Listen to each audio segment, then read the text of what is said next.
तो बेटे सबसे पहले हम आज डिस्कस करेंगे work from indicator diagrams, work from graphs, work from graphs. हमारे पास डिफरेंट ग्राफ दिए होते हैं, उससे वर्क कैसे निकालते हैं। कल आपको इंडिकेटर डायग्राम रात को करवाए मैंने। तो हर एक इंडिकेटर डायग्राम में जनरली हम यूज करते हैं पीवी कर्व। क्या यूज करते हैं? PV curve. तो जैसे मान लो हमारे पास एक ये पीवी ग्राफ दे रखा है, ठीक। और इस पीवी ग्राफ में हमें कुछ इस तरह से कह दिया गया है कि ये सिस्टम ए पे था, ये सिस्टम ए पे था और ए से ये बी चला गया, बी से ये सी पे आया और सी से वापस ए पे चला गया। ए से बी गया है इसलिए ऐसे करके एरो लगा, बी से सी गया तो यू और सी से ए गया तो यू, ठीक। अब हमें यह कह दिया गया है कि इसके कॉरेस्पॉन्डिंगली हमारे पास वॉल्यूम V है, इसके कॉरेस्पॉन्डिंगली वॉल्यूम मान लो 3V है, मान लो 3V है। इसके कॉरेस्पॉन्डिंगली यहां प्रेशर हमें दिया है P और इस पॉइंट के कॉरेस्पॉन्डिंगली प्रेशर हमें दिया है 2P, ठीक। हमें वर्क डन निकालना है इस साइक्लिक प्रोसेस में। देखो बेटे, अगर हमें इसको वैसे निकालना होता तो हम एक एक लाइन को पकड़ के चलते। जैसे ए से बी जाते तो हमारे पास वॉल्यूम कांस्टेंट है, तो आइसोकोरिक प्रोसेस होता, वर्क डन क्या होता? 0 होता, ठीक। ऐसे फिर बी से सी चलते, ठीक, उसका वर्क निकालते, सी से ए चलते, उसका वर्क निकालते। इतना लंबा चौड़ा काम हम नहीं करेंगे। देखो बेटे, हम सिर्फ ग्राफ में क्या करते हैं, एरिया अंडर द ग्राफ निकाल लेते हैं। क्या निकाल लेते हैं? Area under the graph. So for calculating work निकालने के लिए हम एरिया अंडर द ग्राफ निकाल देंगे, एरिया अंडर द ग्राफ, ठीक है जी। और सबसे बड़ी बात, देखो बेटे यहां पे एक साइकिल बना है तुम्हारे सामने, ये एरोज लगे हुए हैं। अगर ये साइकिल क्लॉकवाइज होगा, अगर ये साइकिल क्लॉकवाइज होगा तो बेटा आप माइनस का साइन लगाना वर्क पे, वो work done by the system लेके चलते हैं। अगर ये एंटी क्लॉकवाइज होगा, अगर ये एंटी क्लॉकवाइज साइकिल दिया होगा तो बेटे हम प्लस का साइन लगाएंगे। माइंडेड फिजिक्स में उल्टा चलते हैं ना भाई, क्योंकि फिजिक्स है ही उल्टी है, ठीक। तो फिजिक्स में उल्टा चलते हैं, हमारे पास सीधा सीधा चलना है। अगर क्लॉकवाइज होगा तो माइनस का साइन लगाएंगे और अगर एंटी क्लॉकवाइज होगा तो प्लस का साइन लगाएंगे। जैसे अब इस केस में मुझे वर्क निकालना है। अब मुझे अच्छे से मालूम है कि जो वर्क है वो एरिया अंडर दिस ट्राइंगल होगा। तो ट्राइंगल का एरिया कैसे निकालते हैं? Half into base into height. तो हम यहां लिखेंगे minus half into base into height, ठीक। अब बेस यहां पे कितना आया? W is equal to minus half, base कितना आया? 3V minus V, isn't it. और जो हाइट है वो कितनी आई हमारे पास? 2P minus P। आपको तो वैल्यूज दी गई होंगी, मैं सिर्फ समझा रहा हूं। तो W आ गया माइनस 1/2 2V इंटू P, ठीक। 2 से 2 कैंसिल, तो आंसर क्या आ गया इस क्वेश्चन का बेटे? Minus PV।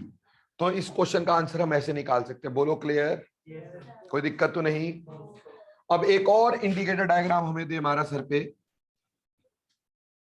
ठीक। ये है P और ये है V, ठीक है जी। और हमें कहा कि हमारा A जो था वो यहां था, ठीक है जी। A हमें यहां दे दिया है, A से हम पहले B तक जाते हैं और B से फिर C भी चले जाते हैं, C से फिर D भी आते हैं और D से वापस A तक चले जाते हैं। ऐसे ही हमने इसको क्लॉकवाइज साइकिल बना दिया है, ठीक है जी। हमें यह बोला गया है कि इसके कॉरेस्पॉन्डिंगली अगर आप देखोगे तो से ये V है, इसके कॉरेस्पॉन्डिंगली मान लो ये 3V है, ठीक है जी।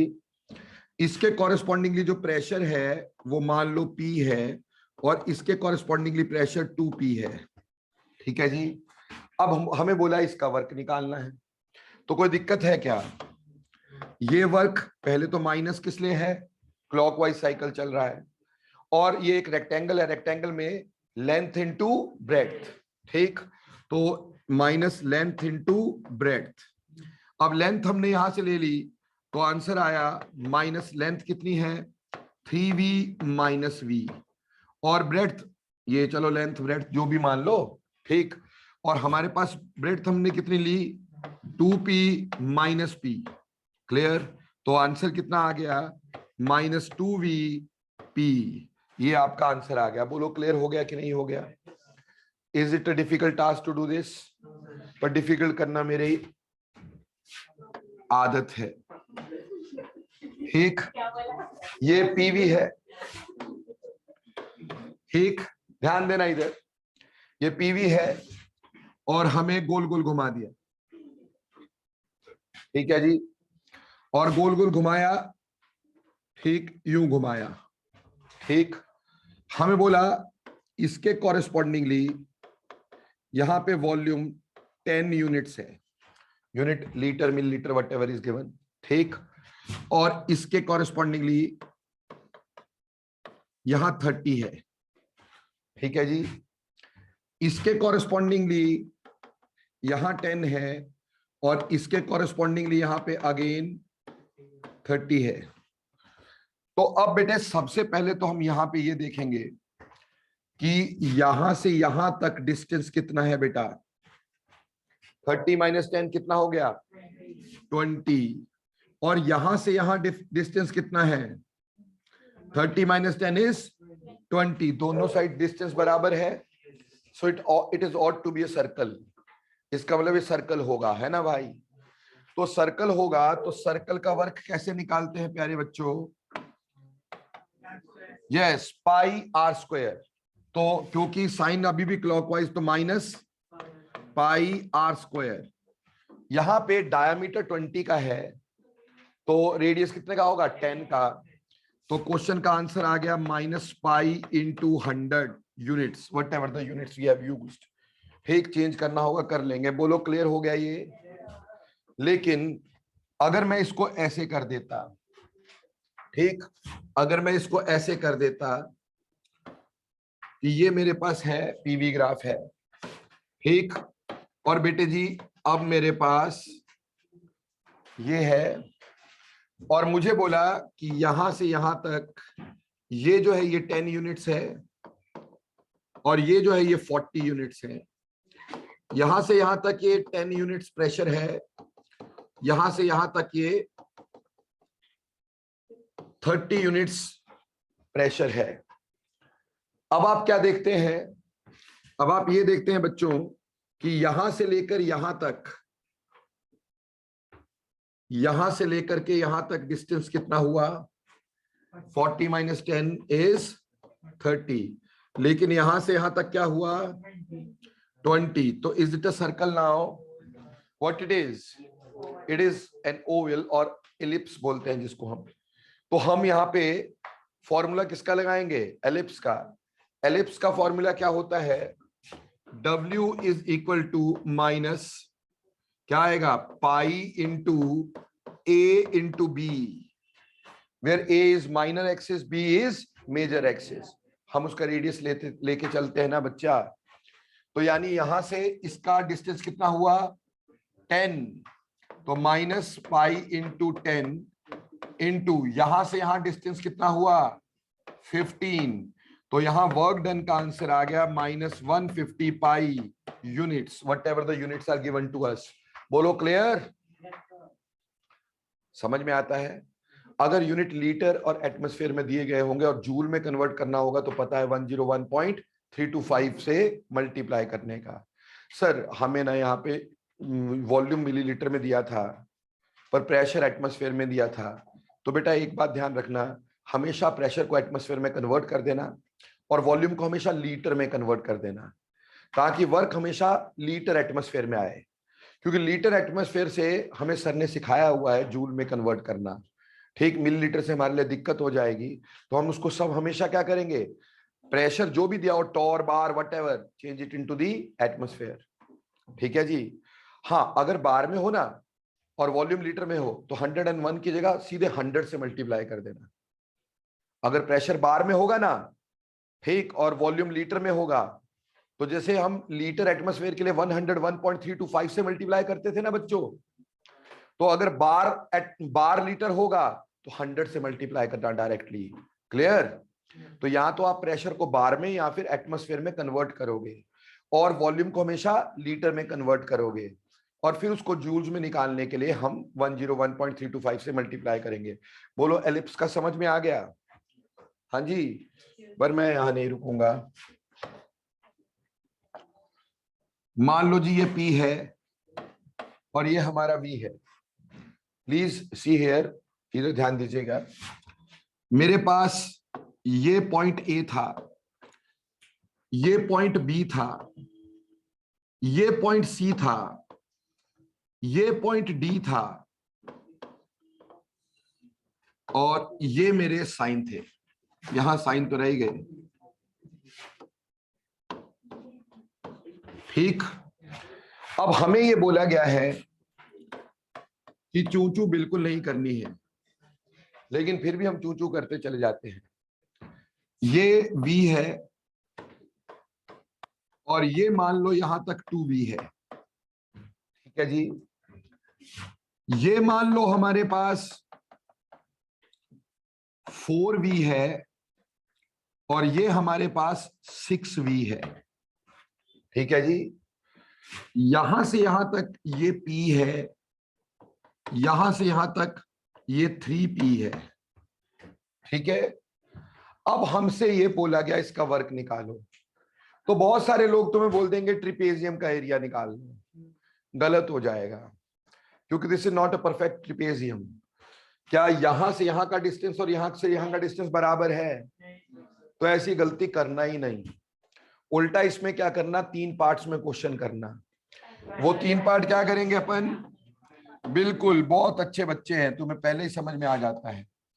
एक ट्राइंगल ये ले लेना, इसको E ले लेना, एक ट्राइंगल ये ले लेना, इसको F ले लेना, और इसका जब वर्क निकालोगे तो minus area of triangle ABE plus area of rectangle BCEF plus area of triangle FCD।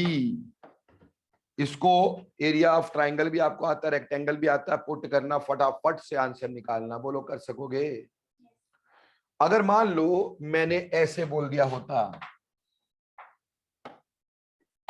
ये P और ये B,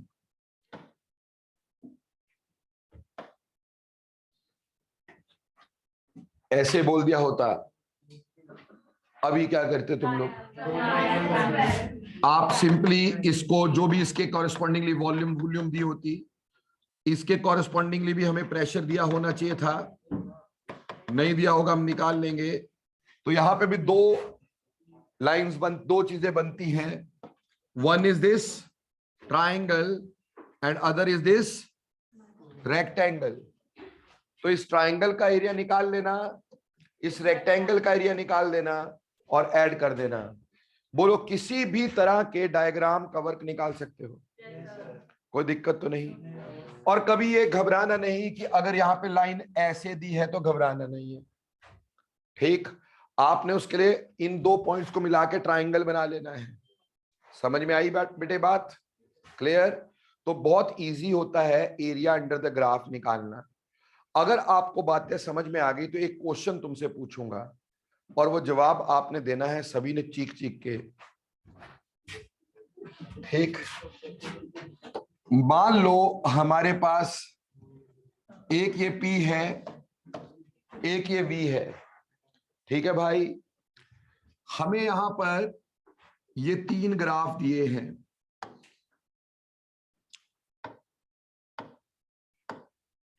ठीक है जी। फर्स्ट लाइन का वर्क W1 है, सेकेंड लाइन का वर्क W2 है और थर्ड लाइन का वर्क W3 है। आपने मुझे ये बताना W1 बड़ा, W2 बड़ा कि W3 बड़ा? तीनों सेम है। गलत जवाब, क्योंकि आपने चीख के नहीं दिया। बेटा तीनों कभी भी सेम नहीं है। यहां W1 is greater than W2 which is greater than W3। तो लड्डुओं समझे क्या, खाक हो। एरिया अंडर द कर्व जिसमें ज्यादा होगा उसका वर्क ज्यादा होगा। तो बेटा जी यहां से यहां तक जाते हुए एरिया अंडर द ग्राफ ज्यादा आएगा कि नहीं आएगा? ठीक है। और दूसरी बात, अगर हम यहां से लेंगे, यहां से ये वाला एरिया लेंगे तो भैया एरिया कम आएगा कि नहीं आएगा?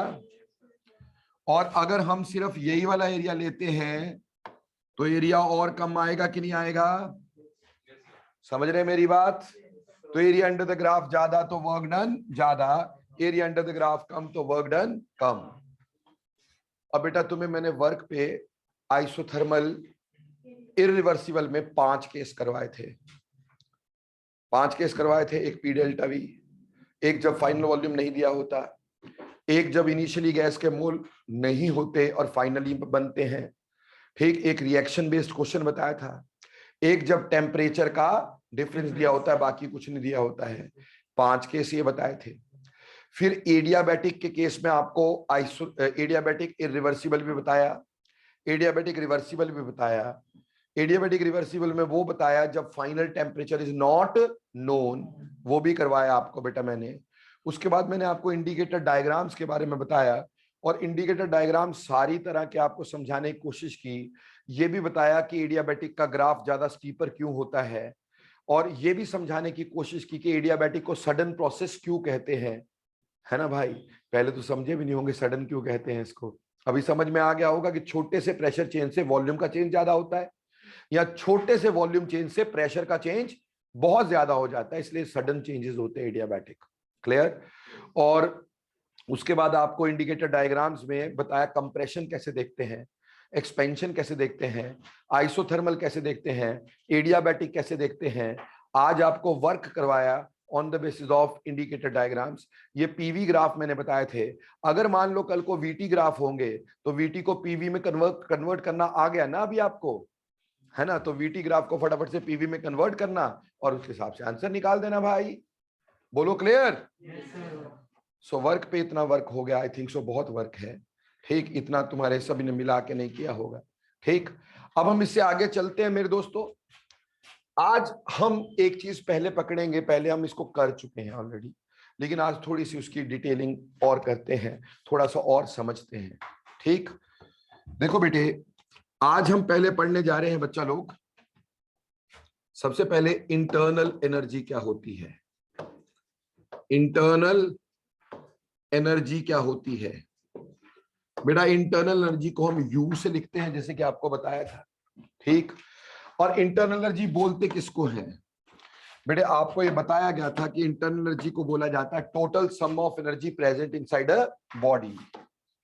Total sum of energy present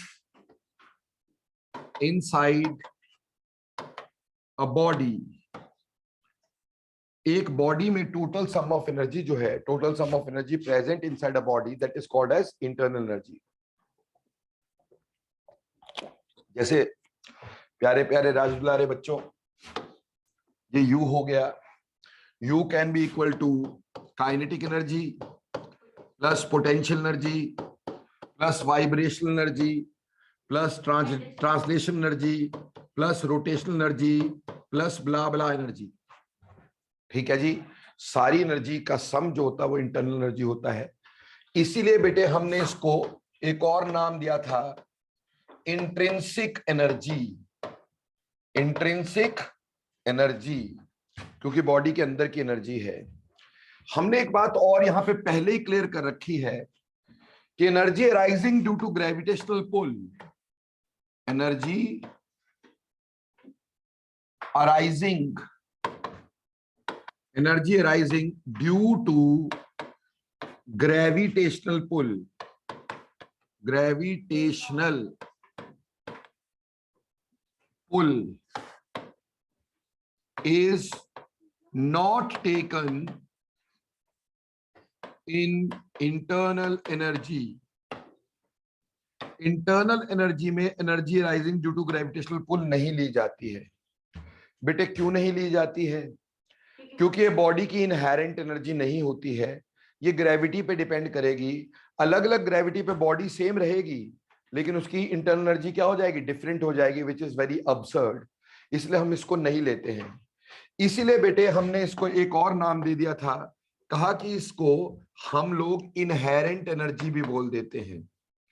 this is also called as inherent energy. याद आ गया? फिर हमने एक और बात पढ़ी थी कि absolute value of internal energy can never be measured. Absolute value of internal energy can never be measured। याद रखना, अश्विनी सर के पीछे भी आंखें लगी हुई हैं, तुम क्या सोचते पता नहीं चल रहा है। So absolute value of internal energy can never be measured. क्यों नहीं कर सकते मेजर इसको? क्योंकि it is sum of number of energies, sum of number of energies, and उनमें से कई चीजों की वैल्यू हम निकाल ही नहीं सकते, कई एनर्जीज की वैल्यू हम निकाल ही नहीं सकते हैं। इस वजह से कभी भी absolute value of internal energy we can never measure. हम सिर्फ मेजर कर सकते थे डेल्टा यू, और डेल्टा यू होता है U final minus U initial, but neither we can measure U final nor we can measure U initial. तो सिर्फ डेल्टा यू कैसे मेजर करेंगे? बेटा डेल्टा यू को मेजर करने के लिए हम एक चीज यूज करते हैं जिसको बोलते हैं बॉम्ब कैलोरीमीटर। क्या बोलते हैं? Bomb calorimeter. मेरे प्यारे बच्चों, आज के बाद जिंदगी में कभी भी लिखा हुआ मिले कि हीट इवॉल्व्ड इन बॉम्ब कैलोरीमीटर या हीट एब्जॉर्ब्ड इन बॉम्ब कैलोरीमीटर, वो इंटरनल एनर्जी का चेंज है। वो क्या है? इंटरनल एनर्जी का चेंज। लिख के दिया हो ना लिख के दिया हो, बोला हीट इवॉल्व्ड इन बॉम्ब कैलोरीमीटर, तो समझ लिया इंटरनल एनर्जी चेंज है, डेल्टा यू है। बोलो क्लियर? पर ये बॉम्ब कैलोरीमीटर क्या होता है, कैसे मेजर करते हैं हम इसको? ठीक, देखो भैया, बॉम्ब कैलोरीमीटर में हमारे पास इस तरह का एक इंस्ट्रूमेंट होता है। हमने इसमें एक वुडन जैकेट लगा रखी है क्योंकि इसको बहुत ठंड लगती है। ठीक, यानी कि वुडन जैकेट जो होती है वो इंसुलेटर होती है ना बेटा जी, तो वुडन जैकेट हमने इसको डाल रखी है। ठीक है जी। इसके अंदर हम एक स्टील का वेसल लेते होते हैं बेटा, ये इसके अंदर एक स्टील का वेसल है। इसी स्टील के वेसल को हम बॉम्ब बोलते हैं। घबराना नहीं, डरना नहीं इस बॉम्ब से। ठीक, ये स्टील का वेसल जो है, इसमें हमारे पास ये ऑक्सीजन के लिए इनलेट होता है, क्योंकि कोई भी जिंदगी में चीज बिना ऑक्सीजन के जलती नहीं है। ठीक, अब हमारे पास, हमने यहां पर इस बॉम्ब के अंदर क्या किया, इस बॉम्ब के अंदर हम लोगों ने एक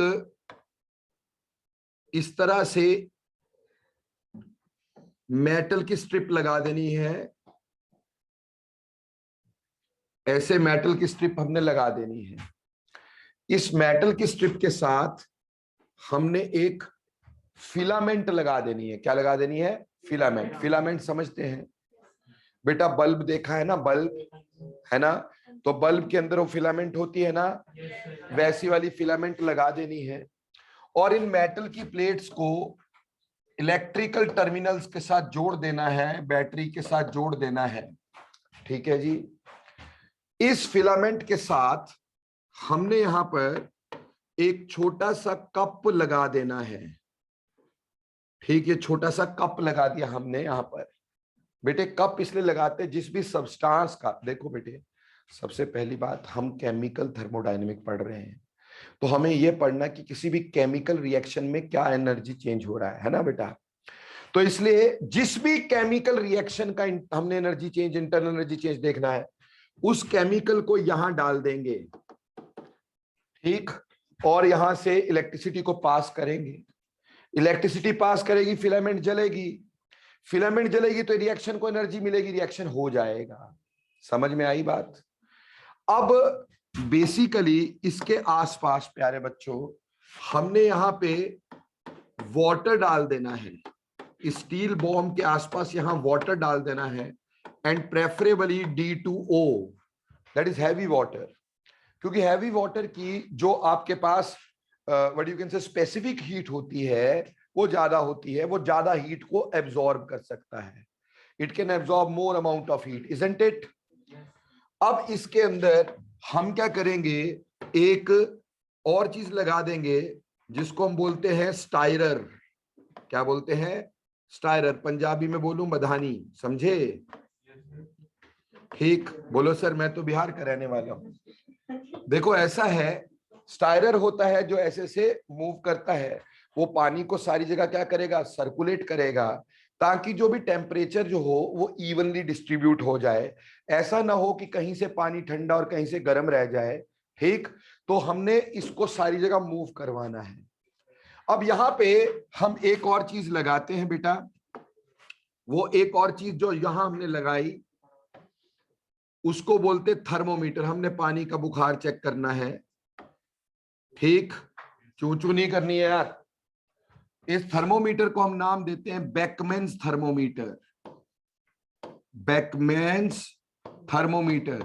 ये जो बेकमैन थर्मोमीटर होता है हाईली सेंसिटिव थर्मोमीटर होता है, ये 0.01 डिग्री का चेंज भी नोटिस कर लेता है भाई, 0.01 डिग्री का चेंज तक नोटिस कर लेता है।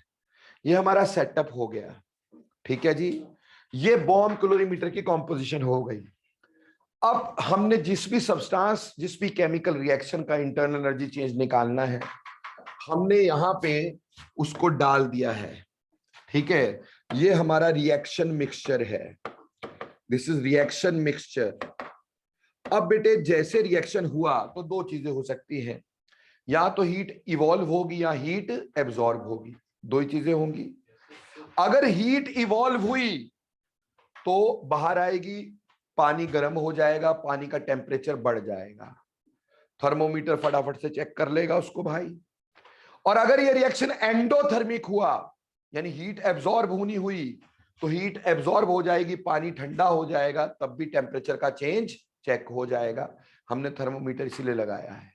क्लियर?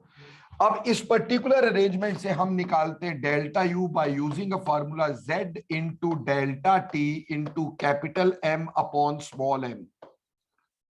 ठीक सर, ये क्या क्या लिख दिया? देखो बेटे डेल्टा यू तो जानते हो ना, इंटरनल एनर्जी चेंज होता है। Z जो है उसको बोलेंगे heat capacity of calorimeter, heat capacity of bomb calorimeter. ये जो बॉम्ब कैलोरीमीटर है, इसके जो कंपोनेंट है अदर देन वाटर, वो भी तो एनर्जी को एब्जॉर्ब करेंगे कि नहीं करेंगे भाई, है ना? जैसे कि वॉल्स वूल्स परफेक्टली कंडक्टिंग तो नहीं होती है ना भाई, तो कुछ ये भी एब्जॉर्ब करेंगे, तो उसको तो कंसीडर करना ही पड़ेगा ना हमारे को। तो Z जो है वो हीट कैपेसिटी ऑफ कैलोरीमीटर है। डेल्टा T क्या हो गया?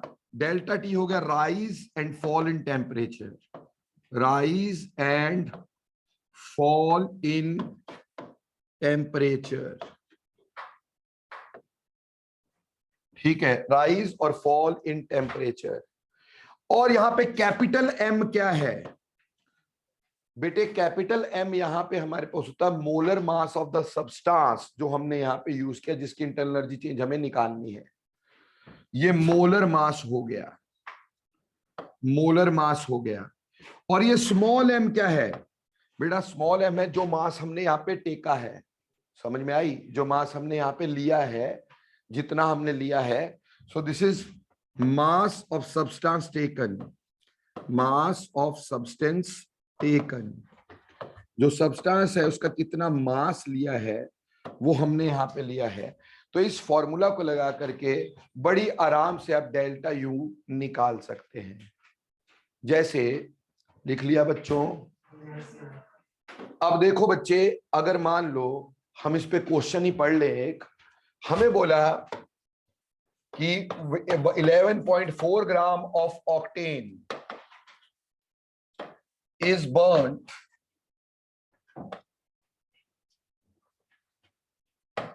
in bomb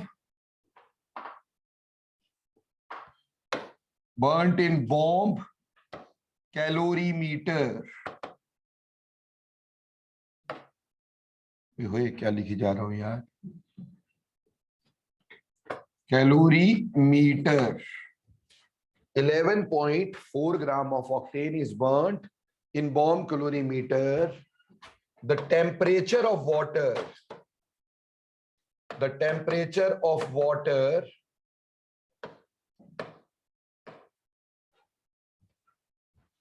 changes from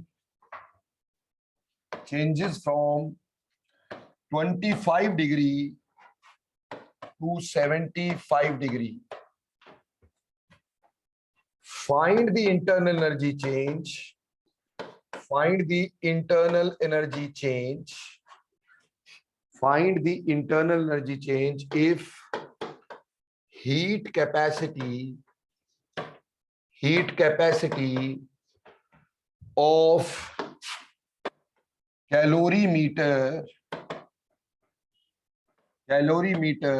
is 4.184 joule पर केल्विन. ठीक है जी, क्लियर. ये क्वेश्चन है, सीधा सच्चा सा क्वेश्चन है, प्यारा सा. ठीक, अब हमारे को यहाँ पे स्मॉल m गिवन है. कितना है भाई? 11.4 ग्राम. दिया है कि नहीं दिया है? दूसरी बात, हमारे को z दिया है 4.184. दिया है कि नहीं दिया है? हेलो. और यहाँ पे जो हमारे पास डेल्टा टी है वो भी गिवन है. कितना है? 50 डिग्री.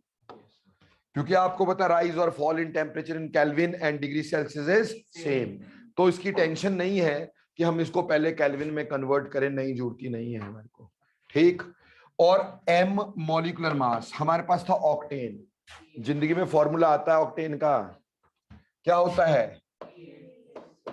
H कितना होता है? 18. क्या बात है, तुम्हें तो आ गया है ना भाई. इसका मॉलिक्यूलर मास निकाल सकते हो. ठीक. और फॉर्मूला आपको पता है क्या है? Delta U is equal to Z into delta T capital M upon small m. बोलो बच्चे, क्लियर और नॉट? समझ में आई कि पिछली भी चले गई?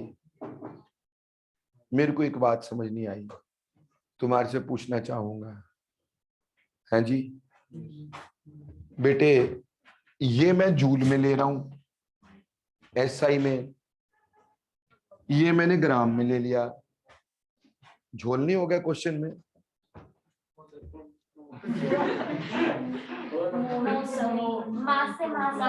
हाँ बिल्कुल बेटा, यहाँ पे भी तो यूनिट आने ना, तो यूनिट इसके कैंसिल हो जाएंगे, तो इसमें केजी में कन्वर्ट करने मत चल पड़ना भाई.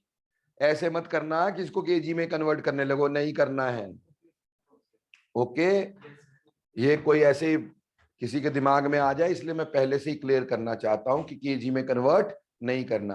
बोलो डेल्टा यू निकल जाएगा बच्चा लोग. तो डेल्टा यू क्या होता है ये समझ में आ गया. फिर हमने ये भी पढ़ा था बेटा कि डेल्टा यू जो होता है उसको बोलते हैं QV, that is heat evolved और एब्जॉर्ब्ड एट कांस्टेंट वॉल्यूम. आज हम इसको प्रूव कर देंगे. इट इज हीट इवॉल्व्ड और एब्जॉर्ब्ड एट कांस्टेंट वॉल्यूम. बोलो मेरे प्यारे बच्चों, आपको इंटरनल एनर्जी क्या होती है, कैसे निकालते, बॉम्ब कैलोरीमीटर क्या होता है, किस तरह का क्वेश्चन हो सकता है, कैसे करना होता है, कर लोगे? कोई दिक्कत तो नहीं आएगी? चलो आगे चले जी.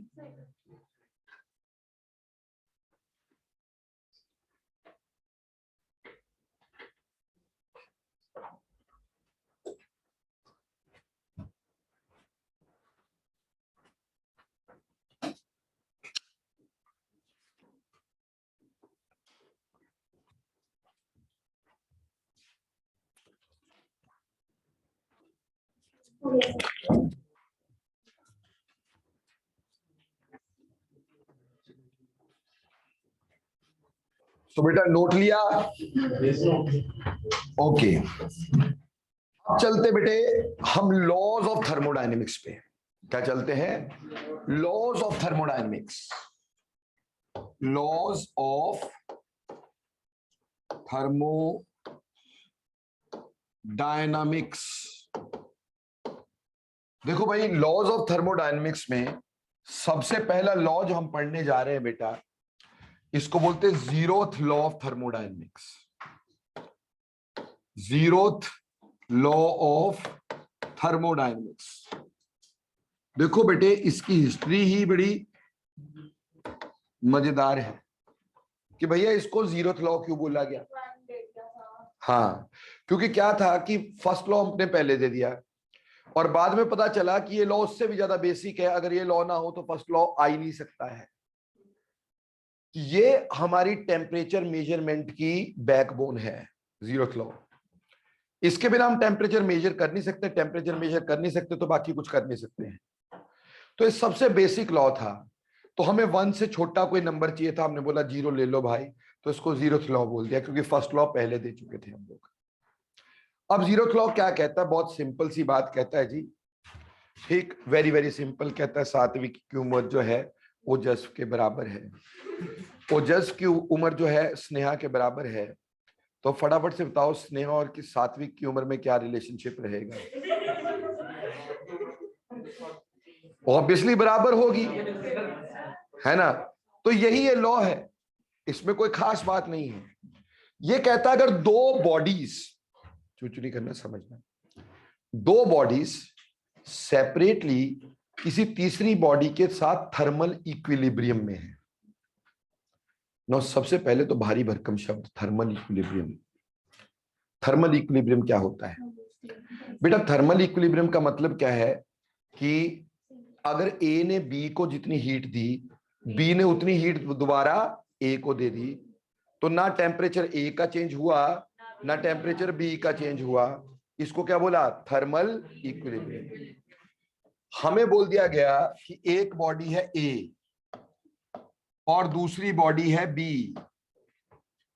ये जो ए है, ए सी के साथ थर्मल इक्विलिब्रियम में है। ए सी के साथ थर्मल इक्विलिब्रियम में है, यानी जितना ए सी को हीट देता है उतना सी ए को हीट देता है। Net heat transfer is zero. Net heat transfer is zero. इसको थर्मल इक्विलिब्रियम बोलते हैं। पर ये कब आ सकता है? सोचो जरा, ये कब आ सकता है? क्या ये तब आएगा कि अगर इसका टेम्परेचर टी हो तो इसका भी क्या होना चाहिए? सेम होना चाहिए कि नहीं? नहीं तो hotter body gives this temperature to colder body. बेटे घर से लड़के आऊंगा तो किसकी शामत आएगी? हाँ, तुम लोगों की, बिल्कुल सही। ठीक, hotter body will give its temperature to colder body. But अभी हमारा टेम्परेचर बराबर है, चल रहा है, ठीक। तो बेसिकली यहाँ पे क्या है? थर्मल इक्विलिब्रियम, इन दोनों का टेम्परेचर बराबर है, तो जितनी हीट ये देगा उतनी हीट ये देगा, ठीक। ओजस्व ने जोर के एक थप्पड़ मारा जैकिव के, जैकिव ने उतनी जोर के थप्पड़ मारा ओजस्व के, दोनों के गाल का टेम्परेचर बराबर है ना भाई? तो दैट इज थर्मल इक्विलिब्रियम। अब ऐसे ही जो बी था, B is also in the thermal equilibrium of C. B ने सी को हीट दी, सी ने बी को दे दी, ठीक। ये भी दोनों थर्मल इक्विलिब्रियम में है। तो फिर बोलो टी, ये बी का टेम्परेचर क्या होगा? बी का टेम्परेचर भी टी होगा। अब अगर ए और बी को इकट्ठा रख दो तो बेटे उन दोनों में थर्मल इक्विलिब्रियम होगा कि नहीं? If these are put together, क्या इनमें थर्मल इक्विलिब्रियम होगा कि नहीं? होगा ना, क्योंकि टेम्परेचर तो सेम ही है। सो इसलिए जीरोथ लॉ कहता है if two bodies are in thermal equilibrium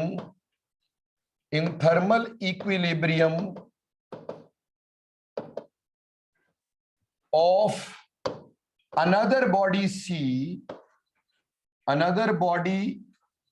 if two body are in thermal equilibrium of another body separately, अलग-अलग से, separately, they must be also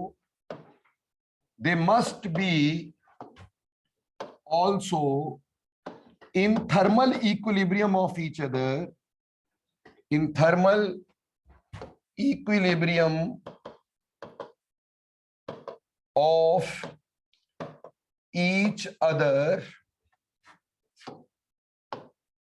when they are taken together, when they are brought together, they are brought together, कि अगर दो bodies किसी तीसरी body के साथ अलग अलग से इक्विलिब्रियम में है, थर्मल इक्विलिब्रियम में, तो अगर उन दो बॉडीज को इकट्ठा कर दिया जाए तो प्यारे बच्चों वो भी आपस में क्या आ जाएंगे, थर्मल इक्विलिब्रियम में आ जाएंगे, यानी टेम्परेचर उनका सेम हो जाएगा। बोलो क्लियर? अब बेटा इसके ऊपर हमारा टेम्परेचर थर्मोमीटर बना, इसी के ऊपर क्या बना, थर्मोमीटर। अगर ये लॉ नहीं होता थर्मोमीटर नहीं होता। देखो बेटा पुराने जमाने के जो थर्मोमीटर थे वो कैसे होते थे, उसमें ऐसे करके ये थर्मोमीटर है और इसमें एक स्टील की नोब लगी रहती थी, ठीक। अभी बेटा कांच का होता है थर्मोमीटर, लेकिन अभी भी वो डिजिटल वाला ले तो स्टील की नोब होती है आगे कि नहीं। इस स्टील की नोब के अंदर हमारा मरकरी होता था बेचारा, ठीक है। और ये मरकरी जो है उसको हमने एक कैपिलरी के साथ यहाँ पे जोड़ दिया होता था, ठीक। देयर वाज अ कैपिलरी, ये कैपिलरी है, थोड़ी ठीक ठीक लगा लेना, ठीक। ये कैपिलरी है, आड़ी तिरछी बन गई मेरे से चलेगा, ठीक। अब मान लो मुझे बुखार चेक करना है तेजस का, ठीक। अब तेजस का बुखार चेक करना है तो ये तेजस का मुंह है,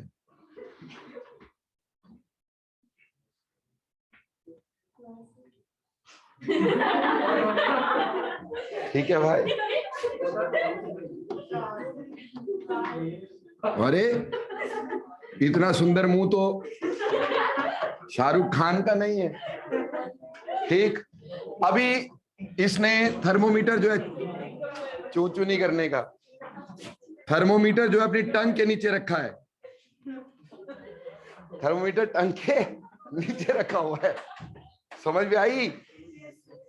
अब बेटा यहाँ पे तीन चीजें हो गई, बस बस कंट्रोल योर इमोशंस। तीन चीजें हो गई, एक चीज थी नोब, एक चीज क्या थी, नोब, ठीक है जी। नोब जो थी वो मरकरी के कांटेक्ट में भी थी और टंग के कांटेक्ट में भी थी, है ना जी। तो knob was in contact with mercury as well as knob was in contact with, ठीक है जी। अब बेटे देखो क्या हुआ कि माउथ का जो टेम्परेचर था, हम जैसे जैसे तेजस का बुखार चेक करेंगे थर्मोमीटर मुंह में डालेंगे, ये थोड़ी निकाल देंगे उसी समय, 2 मिनट डाले रखेंगे ना, वो इसलिए डाल रखते 2 मिनट ताकि थर्मल इक्विलिब्रियम आ जाए। तो क्या हुआ, जो माउथ का टेम्परेचर था वो नोब का हो गया, ठीक। और जो नोब है उसने अपना टेम्परेचर किसको दिया, मरकरी को, तो धीरे धीरे मरकरी का टेम्परेचर भी वही हो गया जो नोब का हो गया। So knob was in thermal equilibrium of mercury as well as thermal equilibrium with mouth. तो ऑब्वियसली अगर इसका टेम्परेचर T था, इसका भी T होना था, इसका भी T हो गया था, तो यानी ये दोनों भी आपस में एक तरह से थर्मल इक्विलिब्रियम में है, यानी माउथ और मरकरी का टेम्परेचर सेम है। तो हमें यहां पे इधर ना थर्मोमीटर पे ग्रेजुएशन दी होती है ना जी। इससे मरकरी जो है वो मरकरी यहां पे राइज करता है, इस कैपिलरी में मरकरी राइज किया, ठीक है जी। अब ये कितने टेम्परेचर पे कितना राइज करता है वो हमने यहां लगाया होता है, तो उससे हमें पता चल जाता है कि बुखार हुआ कि नहीं हुआ। समझ में आई? यानी कहने का मतलब thermometry was basically based on zeroth law. अगर जीरोथ लॉ नहीं होता, थर्मोमीटर नहीं होता, थर्मोमीटर नहीं होता तो छुनछुने होता क्या? टेम्परेचर कैसे मेजर करते भाई? और अगर टेम्परेचर नहीं मेजर कर पाते क्या कोई और चीज की वैल्यू रहती? तो zeroth law was the basic law, इसीलिए इसको बेटा जीरोथ बोला गया, सबसे बेसिक लॉ है, वैल्यू भी जीरो है, पूछते ही कभी नहीं, ठीक। तो चलो एनी हाउ पता होना चाहिए था, वो आपको बता दिया जीरोथ लॉ क्या होता है, उम्मीद करता हूं समझ में आ गया होगा, ठीक। चलो जीरोथ लॉ से आगे चलते हैं। और प्यारे बच्चों आपको करवाते हैं फर्स्ट लॉ ऑफ थर्मोडायनेमिक्स। क्या करवाएंगे? First law of thermodynamics. एक सेकंड, ये क्या हो गया? हेलो, इसको बंद कहां से करूं?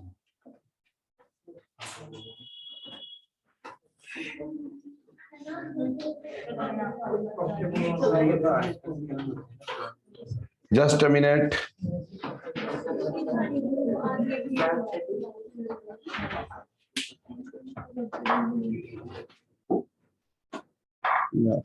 भाई मैं सबको दिखाई दे रहा हूँ? नहीं तुम्हें तो दिखाई दे रहा हूँ, उधर दिख भी नहीं रहा है। Just 1 second.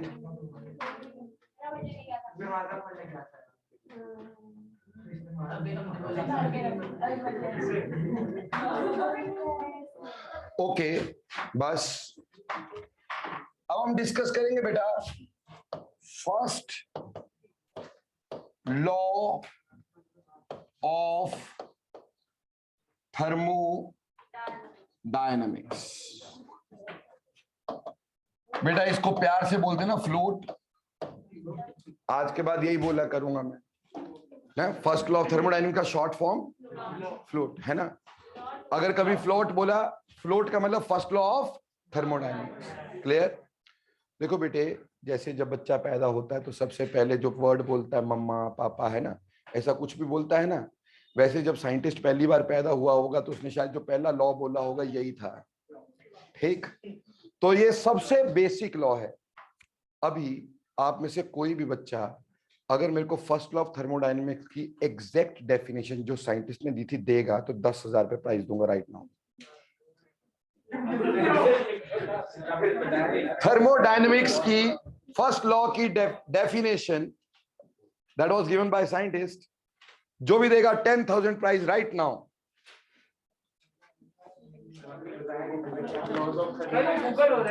गूगल करो, गूगल करके दो।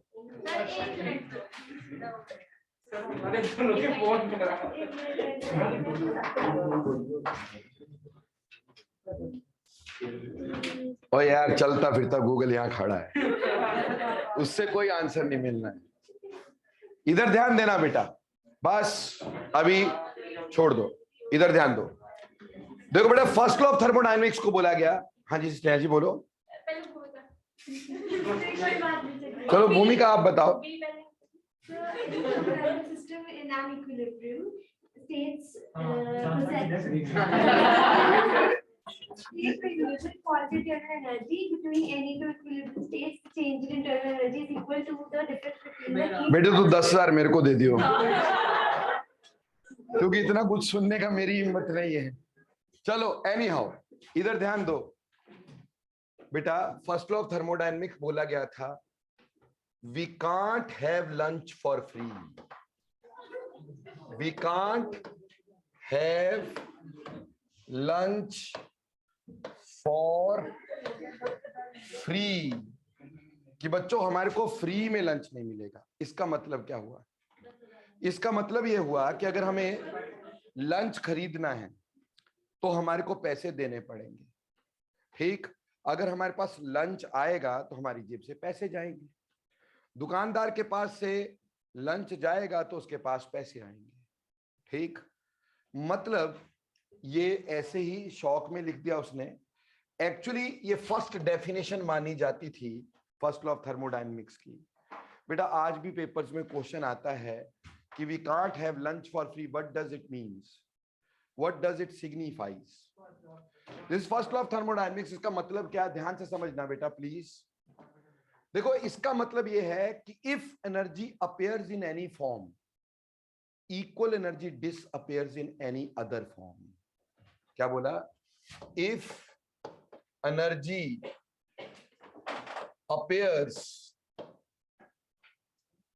appears in any form, equal energy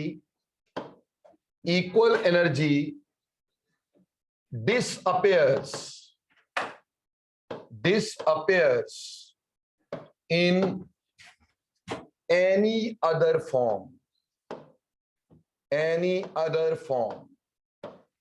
if energy appears in any form, equal energy disappears in any other form. अगर हमारे पास लंच रूपी एनर्जी आई तो हमारे पॉकेट से पैसा रूपी एनर्जी चली गई। ठीक, दुकानदार के पास से लंच रूपी एनर्जी चले गई और उसका पैसा रूपी एनर्जी आ गई। ठीक, यानी कि सिंपल बात यह है कि energy can neither be created nor be destroyed but can be change from one form to another form. ठीक, energy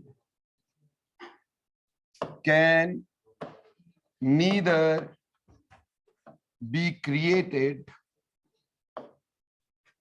nor be destroyed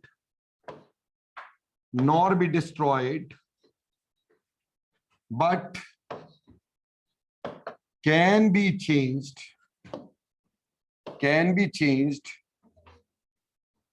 from one form to another. Energy को ना तो क्रिएट किया जा सकता है ना ही उसको डिस्ट्रॉय किया जा सकता है, ये एक फॉर्म से दूसरी फॉर्म में चेंज होती है। तो मैं एक बहुत ही इंपॉर्टेंट सी बात बताता हूं, एक बहुत ही अजीब बात जो शायद तुम्हें सुनने में बिल्कुल ही हजम ना हो। देखो क्या है, हम जो बोलते हैं, जैसे मैं अभी बोल रहा हूं, तो ये एनर्जी बाहर जा रही है ना बेटा, ये कभी लॉस नहीं होगी, ये यूनिवर्स में बिखर जाती है जाके। तो मेरे ये जो वर्ड्स हैं वो यूनिवर्स में बिखर गए हैं अब। ठीक, सारी जगह बिखर जाएंगे ये। ऐसे ही बेटा अभी एक रिसर्च चल रही है, ये तुम्हें बताता हूं मैं। कुरुक्षेत्र में ये रिसर्च हुई है थोड़ा टाइम पहले से और चल रही है अभी। Scientist are creating an instrument जो गीता के समय भगवान कृष्ण ने उपदेश दिया था उसके वर्ड्स को कैप्चर कर रहे हैं। जो वर्ड्स उन्होंने बोले थे उनको कैप्चर किया जा रहा है from atmosphere, and in coming some 100 years और सो वो एज इट इज आपको लेक्चर सुनने को मिल सकता है। एस्टॉनिशिंग है ना, एस्टॉनिशिंग है ये बात कि they are capturing the words, वो वर्ड्स, क्योंकि ये एनर्जी है। जो एनर्जी ब्रह्मांड में ऐसी पड़ी है, यूनिवर्स में ऐसी पड़ी है, उसको ये कैप्चर कर रहे हैं उस समय की। बहुत बड़ी रिसर्च है बेटा ये। जैसे आपने कभी पैन चैटिंग के बारे में सुना है? नहीं। पता है पैन चैटिंग क्या होती है बेटा? वो कई लोग भूत बुलाते हैं ना बेटा, है ना, वो भूत बुलाते हैं ना, वो कार्ड पे, है ना, कार्ड पे, या फिर कई लोग पेन पे, कई लोग सिक्के पे, ऐसे कई करने वाले होते हैं। So that is pan chatting बेटे। हाँ, कई भी तरह से। तो बेसिकली क्या है, बस ज्यादा मत आगे बढ़ा करो। बेसिकली क्या होता है कि वो सिर्फ कैचिंग अ फ्रीक्वेंसी है, कैचिंग अ फ्रीक्वेंसी। बेटा साइंटिस्ट हैव प्रूव्ड ऑलरेडी कि जब कोई आदमी मरता है तो उससे हम जब बोलते हैं ना कि जो चीज बाहर जा रही है, वो आत्मा जो बोलते बाहर जा रही, that is actually electromagnetic radiations, EM waves. That has been proved. इसमें कोई आज के डेट में सबसे ज्यादा रिसर्च जो हो रही है ना, सबसे ज्यादा रिसर्च वो हो रही है पैरानॉर्मल साइंस पे। ये भूत प्रेत वाली दुनिया, इस पे सबसे ज्यादा रिसर्च हो रही है वेस्टर्न कंट्रीज में। और बेटे इन्होंने बियॉन्ड डाउट ये प्रूव कर दिया है कि भूत प्रेत कुछ नहीं, ये सिर्फ इलेक्ट्रोमैग्नेटिक रेडिएशंस हुआ करती हैं। जब आदमी मरता है तो वो भी इलेक्ट्रोमैग्नेटिक रेडिएशंस ही छोड़ता है। इन्होंने क्या किया कि मरते हुए आदमी के साथ एक टीवी चला दिया। जैसे आदमी मरा तो उस टीवी के अंदर ऐसे खर्र डिस्टरबेंस होती है ना, वैसे डिस्टरबेंस आई। जैसे कि अगर एक टीवी के साथ आप मिक्सी चला दो तो मिक्सी चलते ही टीवी में डिस्टरबेंस आती है खर्र करके, वैसी डिस्टरबेंस वहां आई। इसको इलेक्ट्रोमैग्नेटिक इंडक्शन बोला जाता है। और इलेक्ट्रोमैग्नेटिक इंडक्शन को उन्होंने पूरी तरह से प्रूव कर दिया कि ऐसा जब भी बंदा मरता है तो जो इलेक्ट्रोमैग्नेटिक रेडिएशंस आती हैं वो आसपास के इंस्ट्रूमेंट से पास ऑन होती हैं। ठीक, सो ये जो साइंस है ना, ये बहुत बड़ी साइंस है बेटा। देखो बेटा, बड़ी इंटरेस्टिंग बात तुम्हें बताता हूँ। ये थोड़ा सा 2 मिनट ले रहा हूं, ज्यादा समय नहीं लूंगा। जो हम बोलते हैं हिंदुस्तान की साइंस को, जिसको बोलते हैं ना कि हम बोलते हैं बहुत पीछे हैं, एक्चुअली हम बहुत बहुत बहुत आगे थे। लेकिन हमारे पूर्वजों ने हम वो जो ज्ञान था वो आगे पास ऑन नहीं किया, जिसकी वजह से हम बैकफुट पे आ गए हैं। अदरवाइज ये साइंटिस्ट भी हैरान है। कुंभ का जो मेला होता है ना बेटा, हर 12 ईयर्स में आता है। 4 जगह पे लगता है ना, हर साल 4 जगह पे लगता है ना। एक आई थिंक सो हरिद्वार में लगता है, एक नासिक में लगता है, एक प्रयागराज में लगता है, ठीक, एक जगह और है, 4 जगह लगता है अलग अलग जगह पे अलग अलग साल में।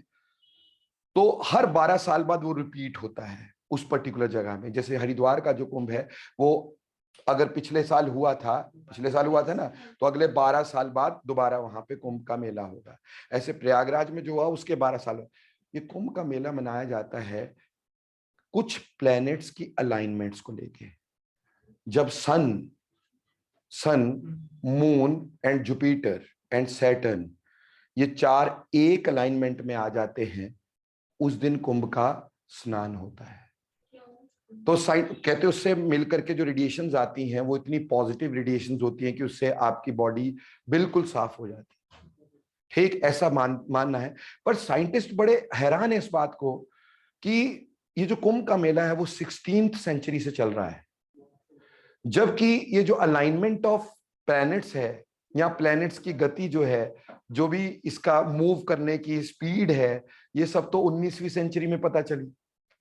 तो 16वीं सेंचुरी में लोगों को कैसे पता था कि ये चारों प्लैनेट्स इस पर्टिकुलर टाइम पे अलाइन होंगे और हर 12 साल बाद वो ऐसे ही अलाइन होंगे और इस पर्टिकुलर जगह पर, इस पर्टिकुलर कोऑर्डिनेट पर उसकी सबसे ज्यादा रेडिएशंस आएंगी? How it was possible? हमारी जो एस्ट्रोलॉजी है ना, जिसको हम लड्डू साइंस बोलते हैं, एक्चुअली ऐसा नहीं है। Astrology is a very very very very big science. But क्या है कि आजकल वो लुटेरे पंडित ज्यादा है उसमें और काम वाले पंडित कम है। Otherwise it is a science बेटे, बेसिकली। ठीक, ये सन का जो डिस्टेंस है ये हम लोग बहुत पहले से हिंदुस्तान में जानते हैं, जबकि निकाला अभी रिसेंटली 19th सेंचुरी में गया है। समझ में आई? हमारे जो ग्रहों की गणना है, जो ये करते हैं एस्ट्रोलॉजी वाले बेटे, पूरा डिस्टेंस हमारे पुराणों में लिखा, जुपिटर कितना दूर है अर्थ से, वो कितना दूर है अर्थ से, पूरा दिया गया है। तो उन्होंने कैसे मापा? उस समय तो कोई टेलीस्कोप ही नहीं था, कोई सैटेलाइट नहीं थी। Science was at there prime, at its prime at that very time. कहा जाता है ना कि वो यहाँ धनुष्मान होते थे, उसको एक को मारते थे, भयंकर तबाही हो जाती थी। That was a mini missile. ठीक, आज भी तो हम एक मिसाइल छोड़ते भयंकर तक हो जाती है ना। तुम्हें जो यहाँ के रहने वाले शायद उनको पता हो कि कुरुक्षेत्र की धरती में, मिट्टी में आज भी रेडियो एक्टिविटी पाई जाती है, जबकि वहां पे कोई रेडियो एक्टिव डिपॉजिट नहीं है। That make scientist to believe कि हाँ, वो महाभारत का युद्ध कभी हुआ है और वहां पे कोई न्यूक्लियर वेपन चला है, क्योंकि रेडियो एक्टिविटी आज भी वहां पाई जाती है, जबकि कोई रेडियो एक्टिव डिपॉजिट नहीं है। कुरुक्षेत्र सबसे बड़ा, आपको पता है, रिसर्च का काम चलता है इस पे। Number of things are there. ठीक, जैसे ये जो हमारे हरिद्वार में गंगा बहती है, इसमें एक स्पेसिफिक स्थान है जिसको हर की पेड़ी कहते हैं। अगर आप वहां से पानी भर के लाते हो ना, आप उसको 50 साल रख लो, खराब नहीं होगा। 50 साल रख लो, खराब नहीं होगा। लेकिन उसी गंगा का, उस हर की पेड़ी से थोड़ा सा पीछे से पानी भर लो या थोड़ा सा आगे से पानी भर लो, महीने भर के अंदर उसमें जाले आ जाते हैं। महीने भर में उसके अंदर काई जम जाती है, आ जाता है, खराब हो जाता है। Nobody knows why. But coming back to our topic, basically सब एनर्जी है, बेसिकली ये सब एनर्जी है। सो बेटा, बस energy can neither be created nor be destroyed. ये एनर्जी एटमॉस्फेयर में रहती है। तभी मैं तुम्हें हमेशा कहता हूं बेटा, हमेशा अच्छे काम करो। कई बार हम कहते हैं ना, यार ये मेरे साथ ही क्यों हो रहा है ना। कई बार ऐसा होता है कि हमारे साथ कोई गलत काम होता है, मेरे साथ ही ऐसा क्यों होता है। बेटा, ये तुम्हारा कर्मा है, ये ध्यान रखना। ऐसा अगर कोई बुरा काम करोगे ना, तो पेपर वाले दिन बीमार हो जाओगे, पक्का बोल रहा हूं। या कोई ऐसी चीज हो जाएगी जो हमारे साथ बुरा होता है ना, वो वही, क्योंकि हमने कोई नेगेटिव एनर्जी एटमॉस्फेयर में डाली। And energy can never B created nor be destroyed. Destroy नहीं होनी है, वो हमारे पास वापिस आनी है, बस उसका फॉर्म चेंज हो जाना है। हमें किसी और फॉर्म में वो नेगेटिव एनर्जी मिलनी है पुत्र। हमें कोई और नुकसान होना है पर होना जरूर है। अगर आप पॉजिटिव एनर्जीज एटमॉस्फेयर में डालोगे, हमेशा अच्छे काम करोगे, पॉजिटिव काम करोगे, किसी की बुराई नहीं करोगे, पॉजिटिव काम करोगे, तो वो एटमॉस्फेयर में जाता रहेगा, ठीक, और आपके पास पॉजिटिव आता रहेगा, आपकी पॉकेट हमेशा पैसों से भरी रहेगी। वो एक अलग फॉर्म ऑफ एनर्जी है, ठीक। और भी खुशी आपको मिलती रहेगी, कोई ना कोई चीज आपको साथ अच्छी घटती रहेगी, क्योंकि energy can neither be created nor be destroyed, but the form changes. So ये थर्मोडायनेमिक्स जो है, ये दुनिया का सबसे बड़ा लॉ है। ये हम पे नहीं, सभी पे एप्लीकेबल होता है। अगर गीता कभी उठाई हो तो गीता के अध्याय में लिखा हुआ है ये फर्स्ट लॉ ऑफ थर्मोडायनेमिक्स, ठीक। उन्होंने लिखा है स्पेसिफिकली कि ऊर्जा कभी खत्म नहीं होती, ना ही कभी बनती है, ये एक प्रकार से दूसरे प्रकार में चेंज होती रहती है, गीता के अंदर लिखा है, ठीक। हाउ कम ये थर्मोडायनेमिक्स का लॉ जो कि 19th सेंचुरी में दिया गया, हमारी गीता जो कि कब से लिखी गई है उसमें कैसे आया? इसका मतलब हमारी साइंस बहुत ज्यादा ऊपर थी, लेकिन हमारे पूर्वजों ने उसको पास ऑन नहीं किया, जिसकी वजह से हम बिल्कुल बैकफुट पे हैं, ठीक। But anyhow, so energy can neither be created nor be destroyed, but can be change from one form to another form. इसी को बेटा चौथी तरह से हम लिख सकते हैं, इसका मतलब energy of universe is conserved. क्या लिख सकते हैं? Energy of universe is conserved. Energy of universe is conserved, ठीक। यूनिवर्स की सारी एनर्जी कंजर्व्ड रहती है, वो कभी खत्म नहीं होती है, जितनी पहले थी आज भी उतनी है। इसी लॉ को बेटा 5वीं डेफिनेशन देते, क्योंकि बेटा कभी कभी ना क्वेश्चन ऐसे आता है कंपटीशन में, मेरे प्यारे बच्चों, कंपटीशन में ऐसे करके क्वेश्चन आ जाता है कई बार, which of the following is not first law of thermodynamics, या which of the following is statement of this law of thermodynamics, ऐसे करके कोई भी क्वेश्चन आ जाता है बेटा जी, ठीक। तो देखो प्यारे बच्चों, 5वीं डेफिनेशन कहते हैं, there is no perpetual motion machine which can work without the expense of energy. There is no perpetual motion machine which can work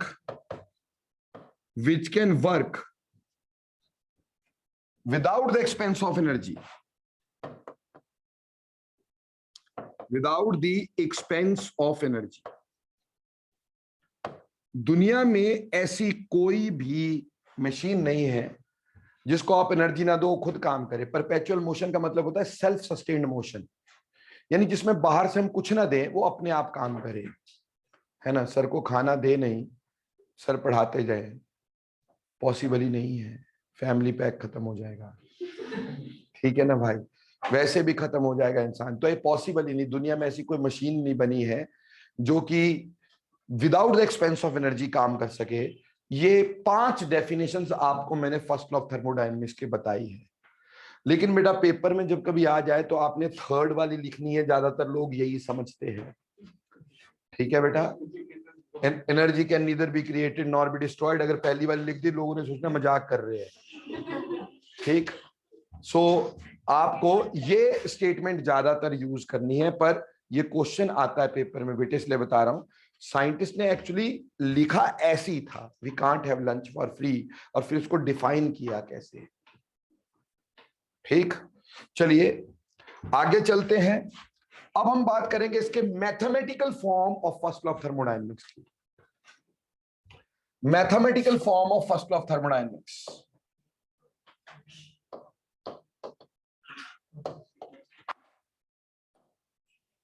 देखो बच्चे, सबसे पहली बात जो है mathematical form of first law of thermodynamics की अगर हम बात करते हैं तो बेटे हमारे पास, जस्ट 1 सेकेंड बेटे,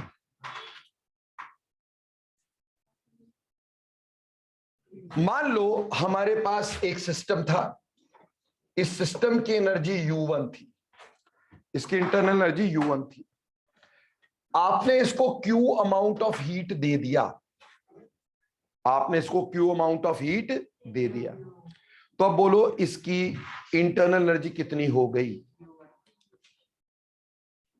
आपके पास पहले U1 एनर्जी थी, Q अमाउंट ऑफ हीट इसने एब्जॉर्ब कर लिया, अब इसकी इंटरनल एनर्जी कितनी हो गई, U1 प्लस Q। अब आपने इसके ऊपर W अमाउंट ऑफ वर्क भी कर दिया, वर्क भी इसी पे किया, ठीक। तो अब जो फाइनल आपके पास U2 होगा, यानी फाइनल इंटरनल एनर्जी, वो होगी initial internal energy plus heat दी है, वो भी एब्जॉर्ब हुई, प्लस Q, और वर्क भी किया है, वो भी प्लस आ गया। तो आपके पास आ गया U2 is equal to U1, U2 is equal to U1 plus Q plus W। Clear. अब बेटा U को एक साइड ले जाते हैं, तो U2 minus U1 is equal to Q plus W। बेटा U2 माइनस U1 क्या हो गया, so delta U is equal to Q plus W। This is mathematical form of first law. ये फर्स्ट लॉ का मैथमेटिकल फॉर्म है बच्चे। एक बात ध्यान रखना, प्लीज कान खोल के सुनना मेरी बात बेटे, work done by the system हो, work done on the system हो, यहां माइनस मत लगा देना। फर्स्ट लॉ का यही रहेगा। जो बेटा साइन कन्वेंशंस होती है ना, जो नेगेटिव या पॉजिटिव लगाते हैं sign convention, they must be put along side the numerical values. जो न्यूमेरिकल वैल्यू होती है ना, उसके साथ साइन लगाए जाते हैं, पॉजिटिव नेगेटिव, फॉर्मूला में नहीं। कभी भी first law of thermodynamics delta U equal to Q minus W नहीं होगा। समझ में आई। Work is done by the system है तो माइनस ले लो, नहीं, ऐसा नहीं करना। यहां पर, यहां प्लस होगा, पर उसकी न्यूमेरिकल वैल्यू में हम लगाएंगे। जैसे क्वेश्चन देखना, आपको बोल दिया 100 joule of heat is given to a system, and it performs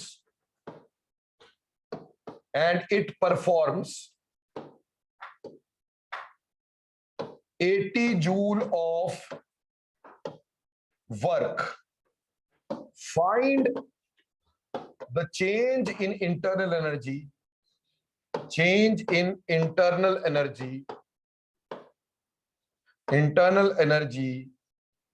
of system। हमें सिस्टम की इंटरनल एनर्जी का चेंज जो है बेटे वो निकालना है। प्लीज इधर ध्यान देंगे, पेन छोड़ लो, समझ लो। पहले यहां पे हमें हीट यानी Q दे रखा है, और हीट एब्जॉर्ब्ड है। एब्जॉर्ब के लिए प्लस साइन लगता कि माइनस, प्लस। मैंने बोला था केमिस्ट्री वाले किसको रोते हैं, एनर्जी को। अगर हीट दोगे एनर्जी बढ़ेगी तो प्लस साइन आएगा कि नहीं। तो Q is equal two plus 100 हो गया, ठीक। Work is done by the system. अगर सिस्टम ने काम किया तो बेटा माइनस की प्लस, माइनस, तो इधर आ जाएगा -80। यानी देखो प्लस और minus sign along side the numerical value put किया मैंने। फर्स्ट लॉ मैं ऐसे ही लिखूंगा, delta U is equal to Q plus W। बस जब इसकी वैल्यूज पुट करूंगा तो यहां पे +100 plus -80, so delta U here will be +20 joules. यहां मैं सिर्फ इतना समझाना चाह रहा था कि बेटा हमारे पास फर्स्ट लॉ ऑफ थर्मोडायनेमिक्स हमेशा ऐसा ही रहेगा, चाहे work done by the system हो, चाहे work done on the system हो, हीट इवॉल्व्ड हो, हीट एब्जॉर्ब्ड हो, इसमें चेंज मत करना। न्यूमेरिकल वैल्यू में साइन कन्वेंशन भरनी है। Sign convention should be you can say written alongside the numerical value, not in the formula. Am I clear? समझ में आ गया। तो मैथमेटिकल फॉर्मूला समझ में आ गया। तो आगे चलते conclusions of first law. Conclusions of first law. First law की कंक्लूजन्स क्या क्या होंगी। देखो बच्चे, सबसे पहली बात, case 1, isothermal isothermal expansion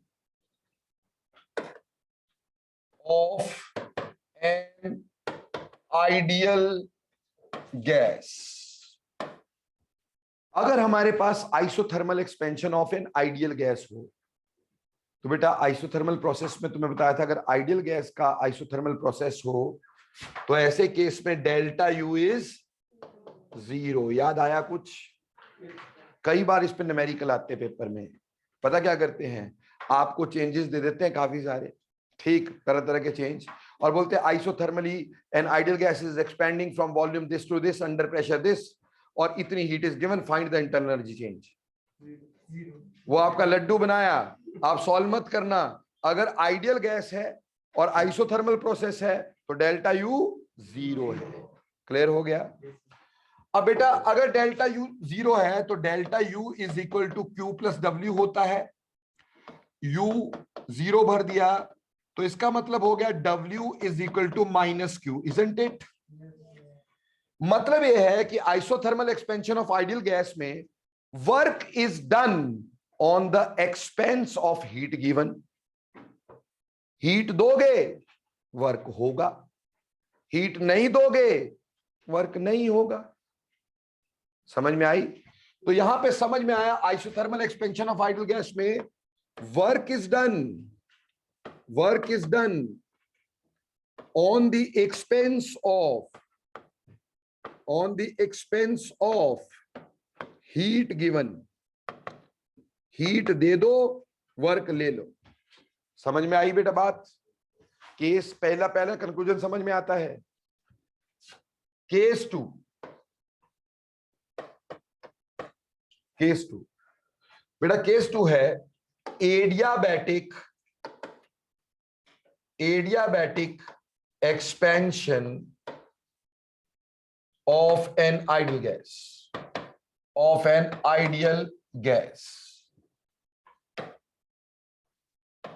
adiabatic expansion of an ideal gas. बेटा एडियाबैटिक प्रोसेस में क्या 0 होता है? एडियाबैटिक एक्सपेंशन में Q इज 0। अगर Q 0 है, according to float delta U is Q plus W। Q is 0 तो डेल्टा U इज W, यानी work is done on the expense of internal energy of system. Work is done on the expense of internal energy of system। और यही वजह थी बेटा कि हमारा adiabatic process में टेम्परेचर चेंज हो जाता था, हालांकि हीट देते नहीं थे, हीट लेते नहीं थे, क्योंकि जब भी सिस्टम वर्क करता था उसकी इंटरनल एनर्जी कम हो जाती थी। ठीक, सिस्टम वर्क करेगा तो इंटरनल एनर्जी क्या हो जाएगी? कम हो जाएगी, तो टेम्परेचर चेंज हो जाएगा। बोलो क्लियर और नॉट? देखो बेटे अगली बात, case 3 isochoric process.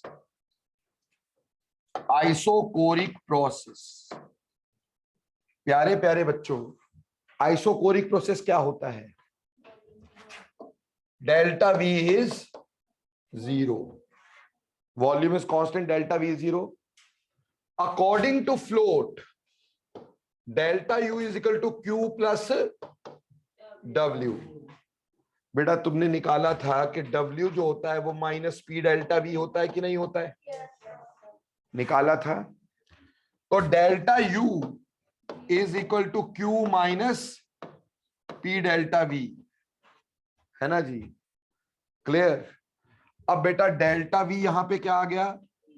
So this full value is 0। That means delta U is equal to Q when volume is kept constant. Definition prove हो गई कि internal energy change is heat evolved और absorbed at constant volume.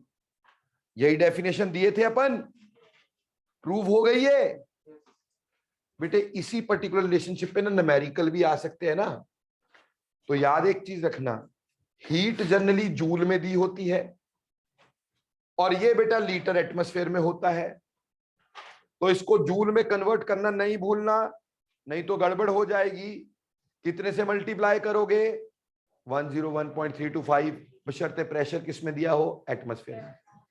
अगर pressure दिया होता बार में तो कितने से मल्टीप्लाई करते? 100 से। बोलो क्लियर?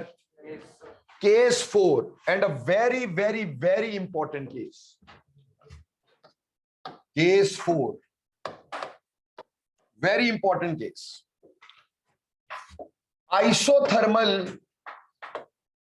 isothermal expansion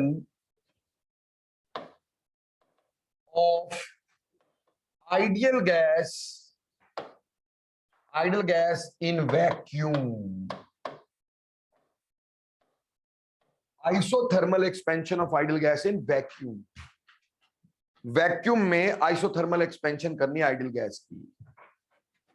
बेटा जब भी आइसोथर्मल प्रोसेस होता है आइडियल गैस का, डेल्टा यू की वैल्यू क्या होती है? 0 होती है कि नहीं? Isothermal process of ideal gas में डेल्टा यू की वैल्यू क्या होती है? 0।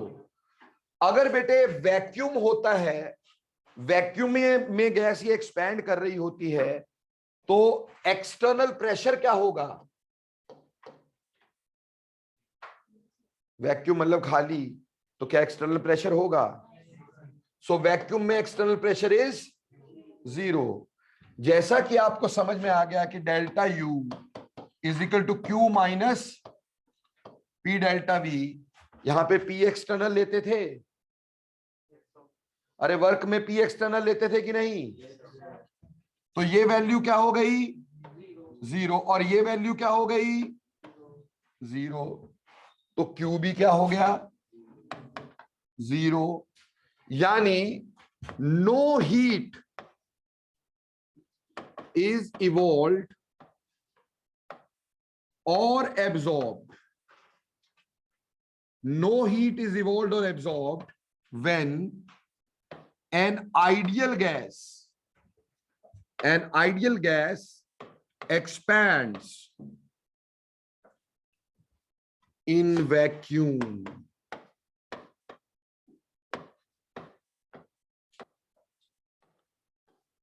No heat is evolved or absorbed when an ideal gas expands in vacuum. जब भी कोई आइडियल गैस एक्सपैंड करती है वैक्यूम में, ना तो कोई हीट इवॉल्व होती, ना क्या होती है? एब्जॉर्ब होती है। बेटा ये क्वेश्चन ही एज इट इज आएगा, आपसे पूछा जाएगा नो हीट इज इवॉल्व्ड और absorbed when ideal gas is expanded in vacuum, why? आपने बता देना है कि अगर आइसोथर्मल एक्सपेंशन है तो डेल्टा यू क्या है? 0। और अगर वैक्यूम में एक्सपैंड कर दिए तो एक्सटर्नल प्रेशर क्या है? 0। इसलिए पी डेल्टा वी भी 0 है, डेल्टा यू भी 0 है, तो क्यू इज 0, यानी नो हीट इज गिवन और टेकन। बेटे यहां पे ये भी 0, ये भी 0, ये भी 0, और ऊपर जाके आगे डेल्टा एच भी पढ़ोगे ना, वो भी 0 आएगा।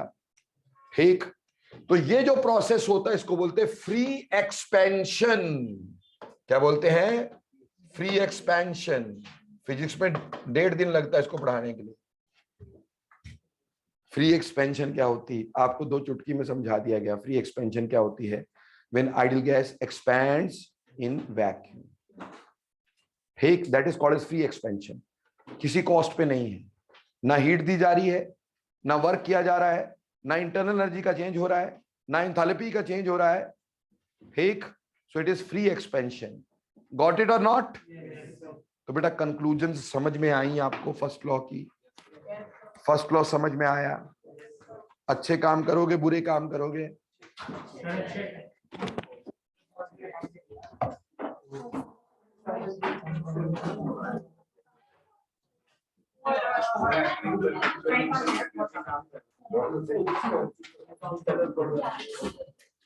कल मिलेंगे शाम को 9 बजे।